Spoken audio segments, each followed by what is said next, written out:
Bonjour tout le monde, j'espère que vous allez à merveille. Donc, on est toujours numéro un de le 6D Challenge, tarot évolutif. Je vais juste augmenter un peu mon son parce que je sais que j'écoutais quelque chose puis c'était très bas, là. Donc, la première journée, on va aller explorer certaines clés hein, pour le tarot. Donc, on va aller voir deux dimensions aujourd'hui. On va utiliser la sagesse de la métaphysique pour faire ça, puis du tarot également. Puis on va aller dans différentes choses. Là, j'ai comme je vais dire, un setup qui est là pour vous faire goûter un peu. Puis ça ne sera pas comme ça nécessairement, mais c'est juste pour vous faire goûter un peu à la magie du tarot. Et puis pour ne pas oublier aussi que le but de ce 6D challenge-là, 6D en fait pour 6 jours à tous les midis. Je ne savais pas trop si je le faisais en direct, puis je le fais encore en direct. Je trouve que tant qu'elle l'a enregistré, je trouve que c'est bien d'être en direct. Donc, ça va être du 20 aujourd'hui jusqu'au 25, lundi le 25 à midi. Donc, après ça, ça va être terminé pour le 6D Challenge. On commence la formation Tarot évolutif Pégase le 29 septembre. Donc, si vous n'êtes pas encore enregistré, pour ceux et celles qui font partie du 6D Challenge, vous allez bénéficier de 1 000 $ de rabais. Le prix original, il est de 1 777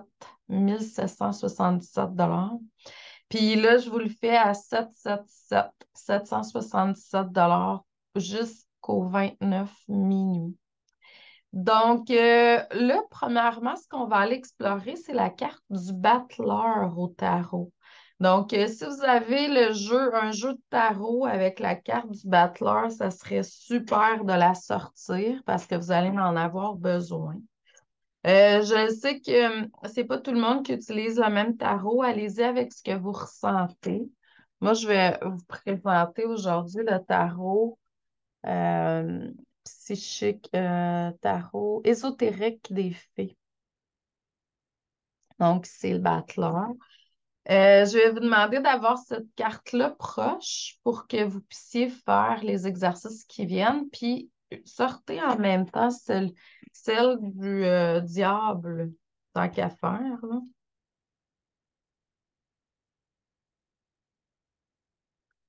Donc, je vais vous la montrer dans le tarot ésotérique des fées, ce qu'elle a l'air. C'est cette carte-ci.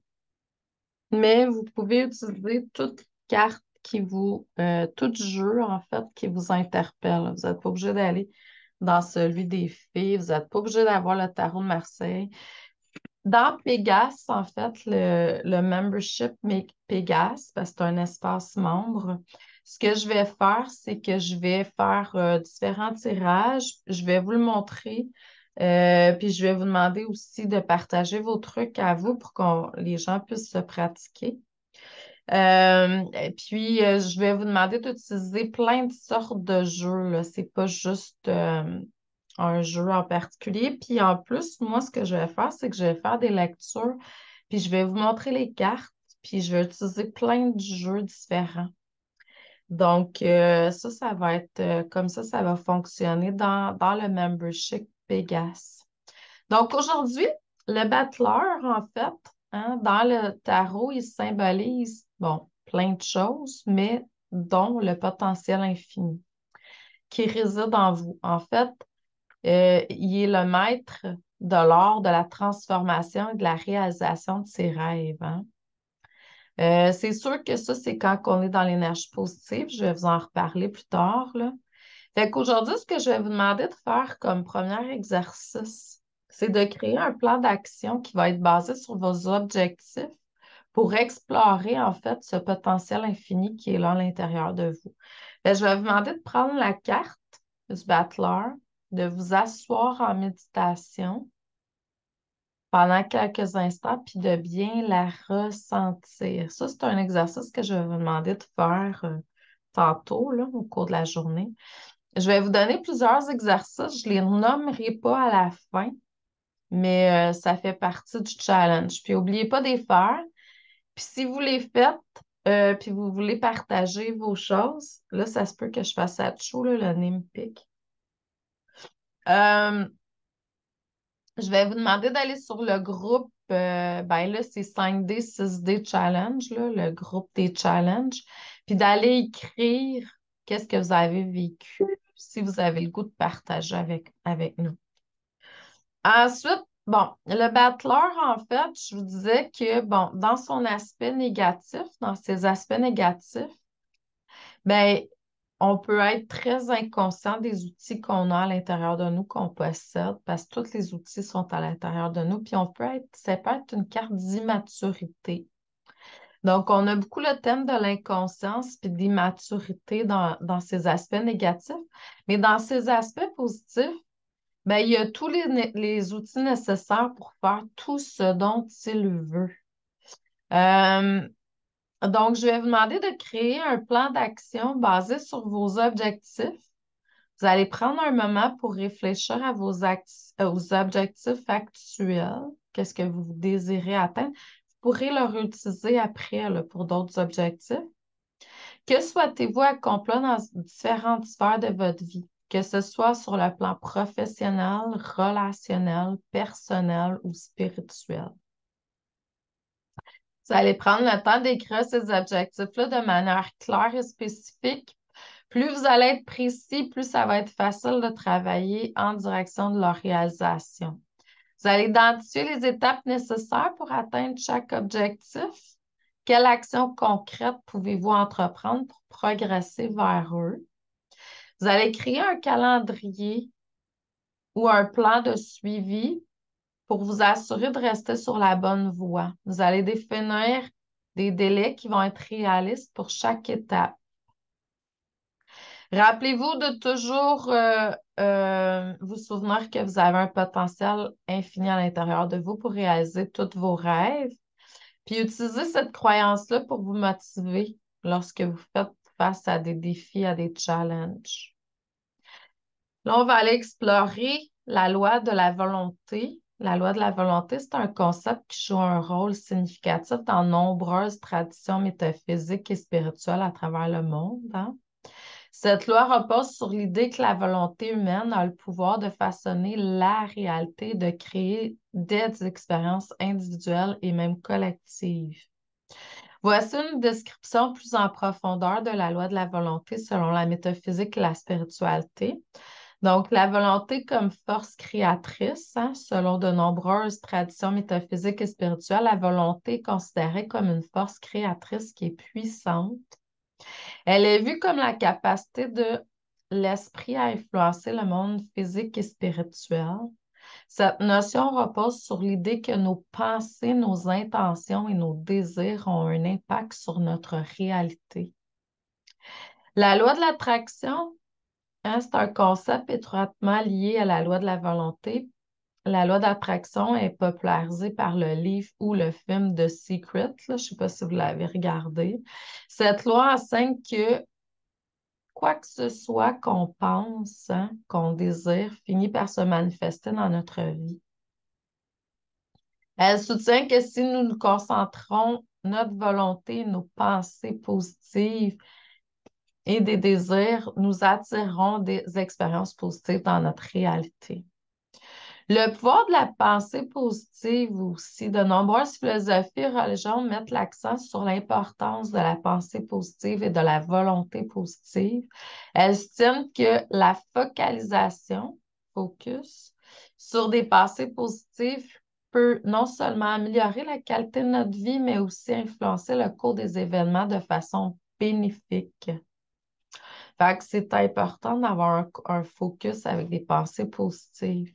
La méditation, la concentration de la volonté, donc dans des traditions spirituelles comme le bouddhisme, l'hindouisme, la méditation est un moyen de cultiver la volonté à la diriger de manière intentionnelle.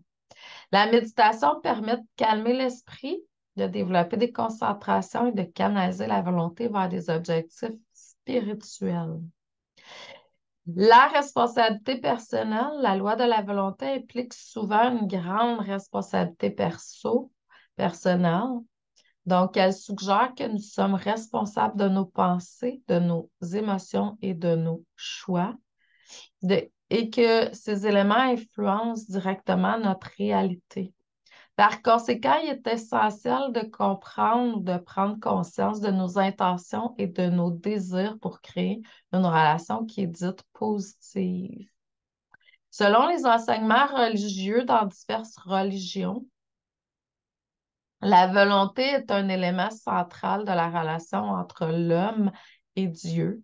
Par exemple, dans le christianisme, la prière est considérée comme un acte de volonté par lequel les croyants peuvent demander l'aide de Dieu, de la source de l'univers, ou d'exprimer leur soumission à sa volonté. Mute. Start mute. Daniel, s'il te plaît. Excuse, je t'ai baissé ton truc. Non, non, tu peux fermer ta caméra, s'il vous plaît. Merci. Oups, tu la fermes puis tu l'ouvres. Merci. Je vais te muter. OK, cool.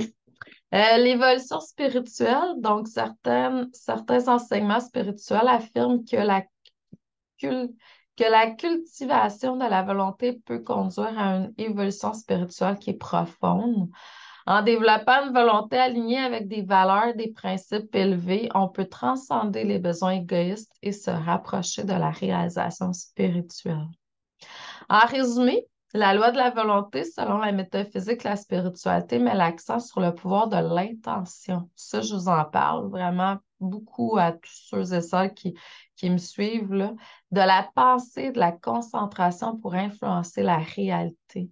Elle encourage la responsabilité personnelle et la cultivation de la volonté positive en vue de créer une réalité plus satisfaisante et en harmonie avec des valeurs spirituelles qui sont élevées. Ce concept est présent dans de nombreuses cultures et traditions à travers le monde, mais sa compréhension précise peut varier en fonction des croyances et des enseignements spécifiques. La loi de la volonté est le processus selon lequel votre intention et votre désir profond peuvent influencer le cours de votre vie. Méditez sur la manière dont votre volonté peut façonner votre destinée et comment vous pouvez utiliser cette loi pour atteindre vos objectifs. Donc là, je vais vous faire une petite méditation guidée, donc pour pouvoir vous aider à façonner la volonté, là, la loi de la volonté dans votre destinée, hein, puis de pouvoir atteindre vos objectifs. Donc, si vous êtes pas dans un espace qui est calme, je vous le suggérerais, là, d'être dans un espace calme pour pouvoir faire, puis vous détendre aussi, là, puis ne pas être dérangé, bien entendu. Donc, je vais vous demander de vous asseoir confortablement si ce n'est pas déjà fait, de fermer vos yeux, excusez-moi, mais d'ouvrir votre cœur à cette méditation. Donc, je vais vous demander de prendre quelques instants pour vous centrer puis calmer votre esprit en prenant des inspirations, expirations profondes. Inhalez lentement par le nez en comptant jusqu'à 4, puis expirez doucement par la bouche en comptant également jusqu'à 4, puis répétez ça plusieurs fois jusqu'à ce que vous ressentiez que vous êtes totalement détendu.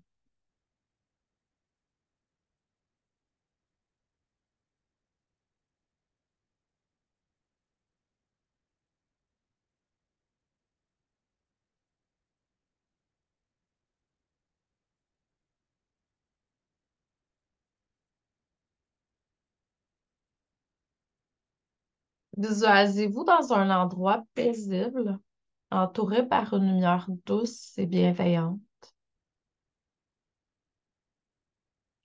Cette lumière représente le pouvoir de votre volonté.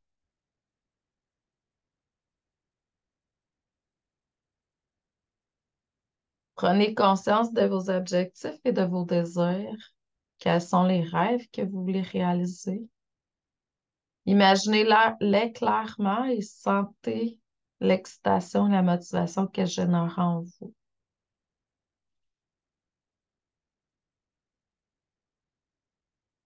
Réfléchissez à la manière dont vos pensées, vos émotions, vos actions peuvent influencer la réalisation de vos objectifs. Voyez-les comme des forces créatrices qui façonnent votre destinée.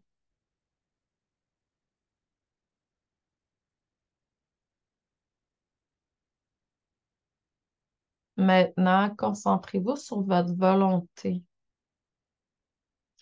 Imaginez votre volonté comme une force intérieure, un feu ardent en vous.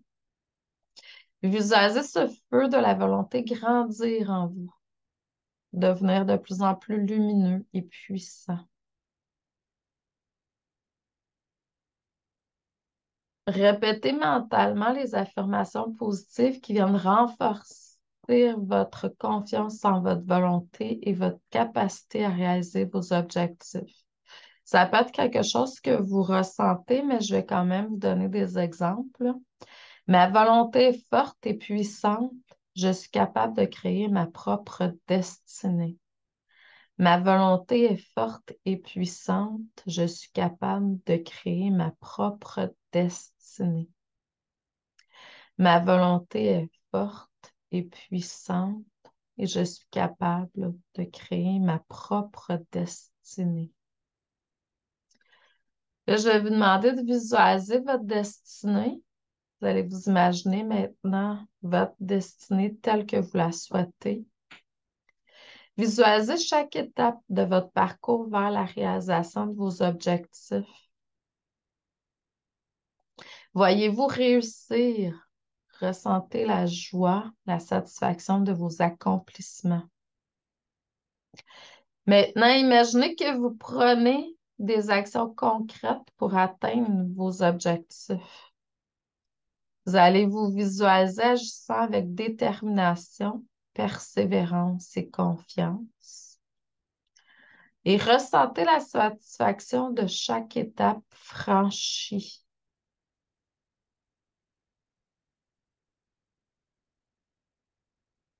Vous allez prendre quelques respirations profondes pour ancrer ces images et ces sentiments en vous.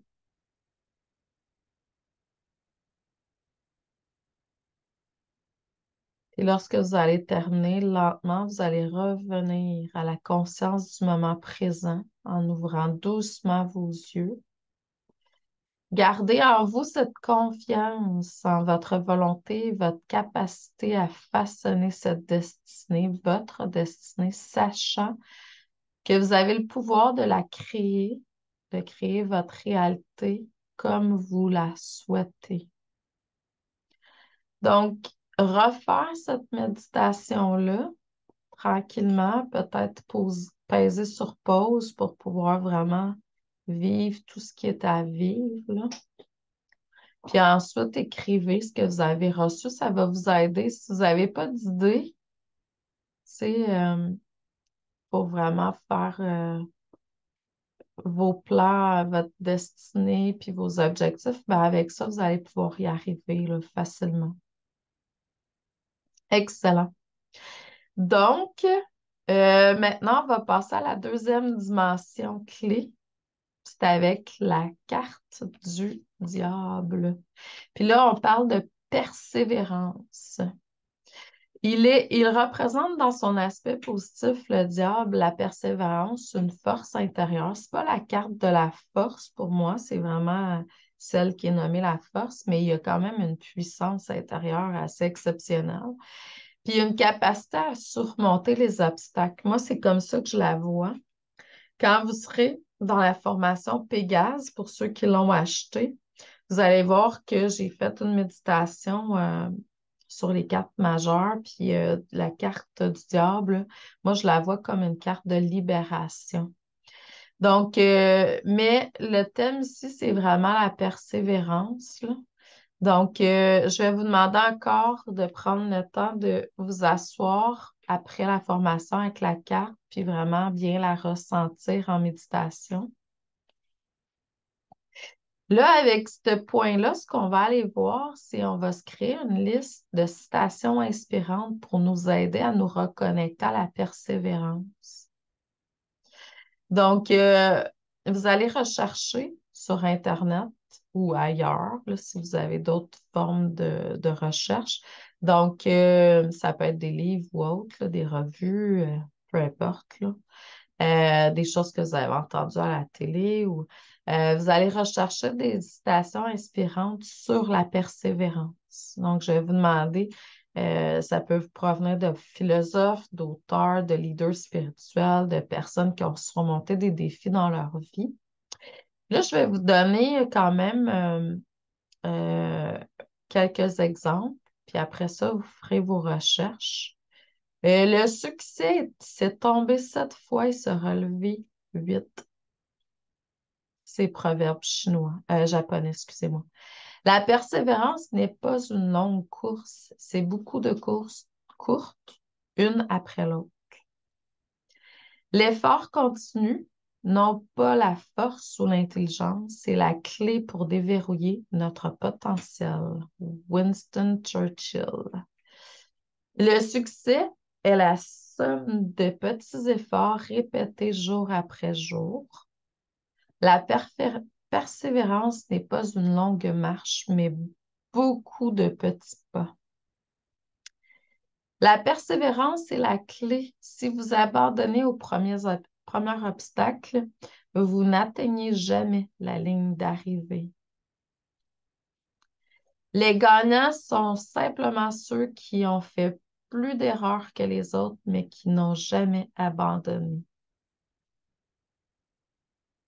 Le succès appartient à ceux qui sont trop occupés à chercher des excuses pour être à la recherche de solutions. Henry Ford.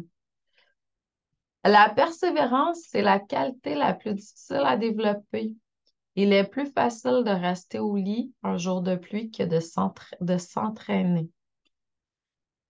Si vous tombez 7 fois, levez-vous 8 encore. Le même que le premier, là, mais ils disent proverbe chinois. Ah ben non, le succès, c'est de tomber. Puis là, c'est différent. Si vous tombez 7 fois, levez-vous 8. Donc, un proverbe chinois. Cette citation illustre l'importance de la persévérance dans la réalisation de vos objectifs et de vos rêves, hein. Elle nous rappelle que les défis, les échecs font partie du chemin vers le succès et que persévérer malgré les obstacles est essentiel pour atteindre nos aspirations. Ça ressemble beaucoup à la carte du diable parce que la carte du diable est vue comme quelque chose qu'on doit se libérer, qui est gros. Bon, c'est sûr que les prochaines cartes, la carte de la tour là aussi, là, c'est quelque chose, tu sais. Mais si on continue malgré tout, puis on persévère, dans le fond, on va arriver à un résultat, là. Donc, je vais vous demander de chercher des leçons spirituelles sur la persévérance. Donc, explorer la signification spirituelle de la persévérance aussi. Mais je vais quand même vous donner euh, des significations là, ici. Voici quelques aspects de la signification spirituelle de la persévérance. Croissance spirituelle. Dans la spiritualité, la persévérance est souvent associée à la croissance spirituelle. Elle suggère qu'il est nécessaire de persévérer dans la pratique spirituelle telle que la méditation, la prière ou la recherche de vérité pour atteindre un niveau plus profond de compréhension du soi et de connexion spirituelle. C'est sûr que si tu commences, par exemple, à méditer, puis tu le fais, puis que tu vois pas tant les bénéfices au début, ou peu importe. Moi, j'ai déjà vu des personnes, tu sais, bon, on voit, mais c'est comme, ils persévèrent pas dans les différentes formations que je fais, que je donne. Comme le tarot, je l'ai vu, là, à un moment donné, j'ai une de mes clientes, elle a décidé de pas continuer, puis pourtant, on voyait qu'il y avait des changements. Peut-être pas des choses très, très fulgurante, là, mais en tout cas, on voyait quand même qu'il y avait des petites choses qui se faisaient. Mais c'est comme la méditation, tu sais, c'est sûr que la prière, on peut peut-être, en tout cas, on est habitué avec elle, tu sais, on était élevé avec ça, là, en tout cas pour ma part, au niveau religieux, fait que ça date. Mais la méditation, c'est quelque chose moi, j'ai pas été élevée avec ça, mais j'ai appris à la fin vingtaine à commencer à utiliser même avant, cet outil-là. Puis on voit pas nécessairement les bienfaits tout de suite. Puis même qu'on a l'impression qu'il n'y a pas grand-chose qui se passe au début. Puis plus vous allez comme continuer, plus vous allez voir. C'est comme aussi, je dirais, quand on commence à analyser nos rêves, hein, pour ceux et celles qui l'ont fait. Puis ça, je vais vous l'enseigner aussi dans Pégase pour ceux qui ne le font pas, là. Euh, mais c'est ça. Donc, quand on commence à analyser nos rêves au début, on fait comme, ouais, il faut utiliser des dictionnaires, on comprend pas trop, c'est pas mal flou. Puis là, ben, si on médite, puis on fait nos rêves, puis là, on s'aperçoit, tu sais, assez, bon, je dirais rapidement, mais je me souviens pas du temps que ça m'a pris, là, euh, qu'il y a quelque chose qui se clarifie, il y a une compréhension qui s'installe, puis que c'est de plus en plus collé sur notre réalité. Donc, les épreuves et les tests, de nombreuses traditions spirituelles considèrent les épreuves et les difficultés de la vie comme des tests de la persévérance. Ouais. Ou ce que tu es rendu aussi dans ton évolution. La façon dont tu as réagi face à ces épreuves peut être un indicateur de notre force intérieure, de notre croissance spirituelle, bien entendu. Persévérer à travers les moments difficiles est vu comme un moyen d'évoluer spirituellement. Alignement avec la volonté divine, hein, dans certaines croyances religieuses, la persévérance est liée à l'alignement avec la volonté divine.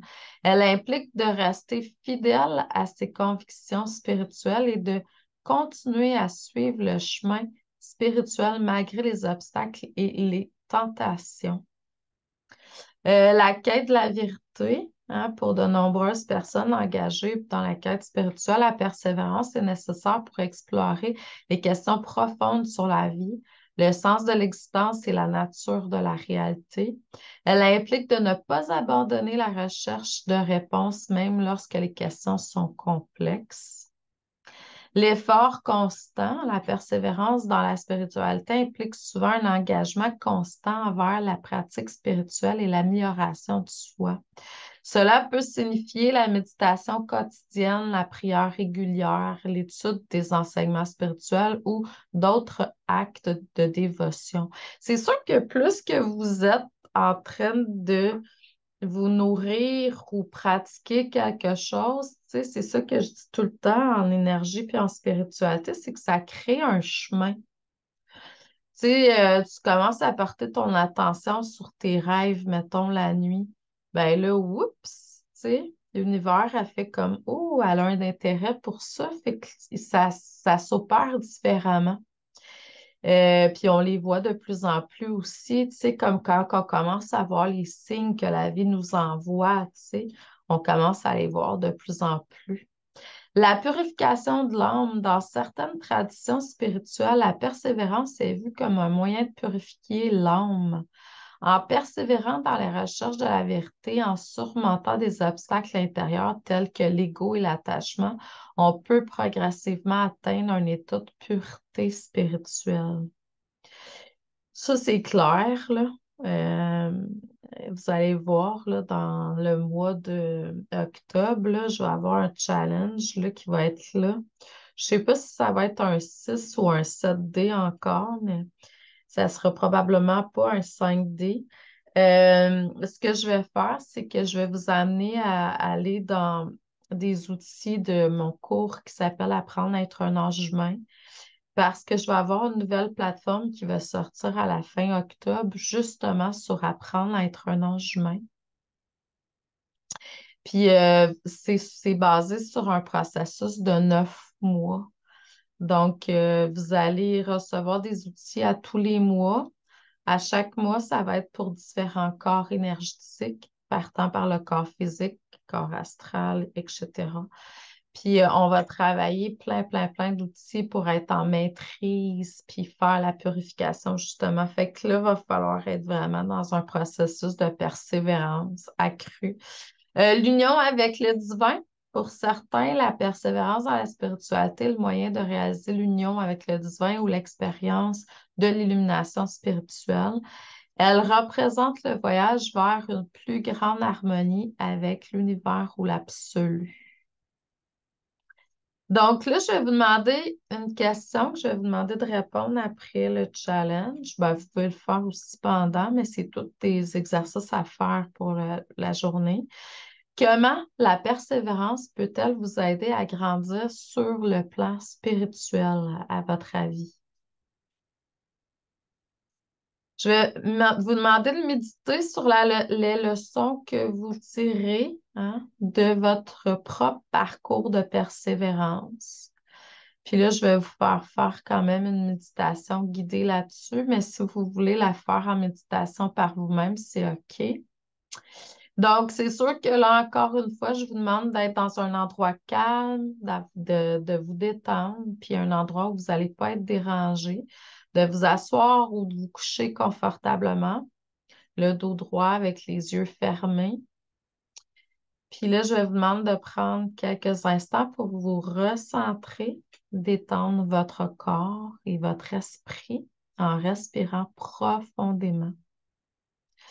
Vous allez inhaler lentement par le nez en comptant jusqu'à 4, puis expirer comme on a fait tantôt. Vous allez répéter ça plusieurs fois jusqu'à temps que vous allez sentir que vous allez être détendu. Ensuite, vous allez vous imaginer dans un endroit paisible et sûr, entouré d'une belle lumière bienveillante et douce qui représente la sagesse que vous avez acquise grâce à vos expériences de persévérance cette fois-ci. Vous allez aussi penser à un moment dans votre vie où vous avez dû persévérer malgré les défis, les obstacles ou les épreuves. Vous allez visualiser cette période de votre vie avec autant de détails que possible. Vous allez réfléchir sur votre parcours de persévérance. Donc, je vais vous demander d'examiner cette expérience de persévérance avec un esprit ouvert. Quelles leçons avez-vous apprises de cette période de votre vie?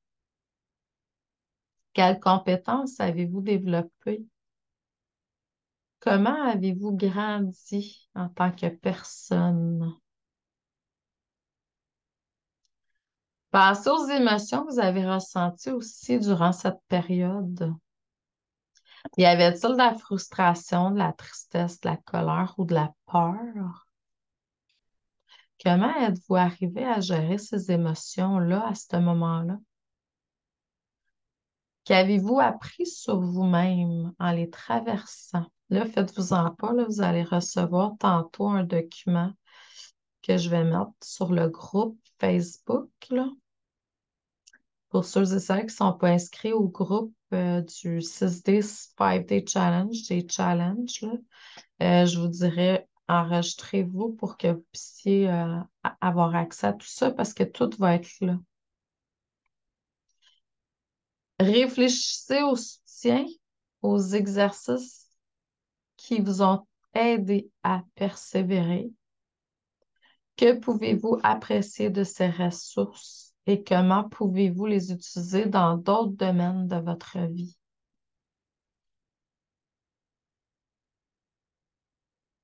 Maintenant, prenez un moment pour méditer sur les enseignements que vous avez tirés de cette expérience de persévérance. Quelles valeurs, croyances ou principes avez-vous renforcés? Quelles décisions ou actions ont été importantes pour votre succès? Je vais demander de visualiser, hein, en intégrant ces enseignements dans votre vie quotidienne. Visualisez-vous en intégrant ces enseignements dans votre vie quotidienne. Comment pouvez-vous les appliquer pour atteindre vos objectifs actuels ou futurs? Voyez-vous avancer avec confiance et détermination? Donc, vous allez prendre quelques respirations profondes pour ancrer ces enseignements en vous profondément. Lentement, vous allez revenir à la conscience du moment présent en ouvrant doucement les yeux lorsque vous êtes prêt.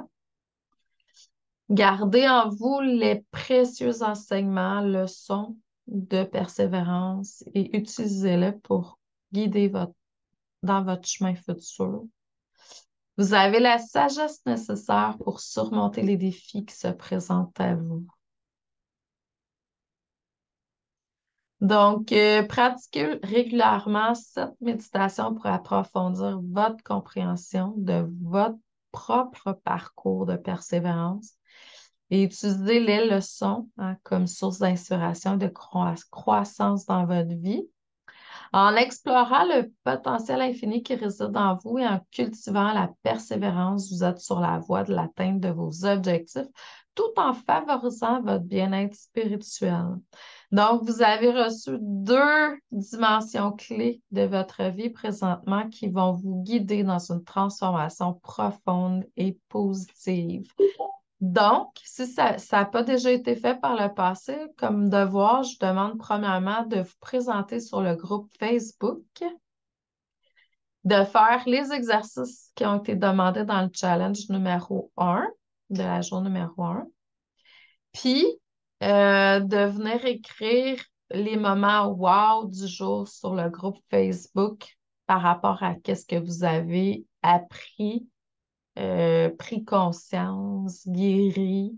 Ça peut être aujourd'hui, ça peut être dans les prochains jours parce que je sais qu'il y a des exercices qui vont peut-être vous prendre plusieurs jours, là.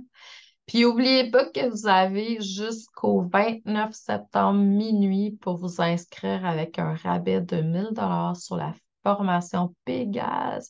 Puis je vais vous mettre, vous l'avez déjà sur le groupe, là, le lien pour plus d'informations puis pour pouvoir vous inscrire. Donc, j'ai terminé le jour numéro 1 pour ça, puis on se revoit demain midi pour le jour numéro 2. Merci à vous, bonne évolution, puis je vous dis à demain.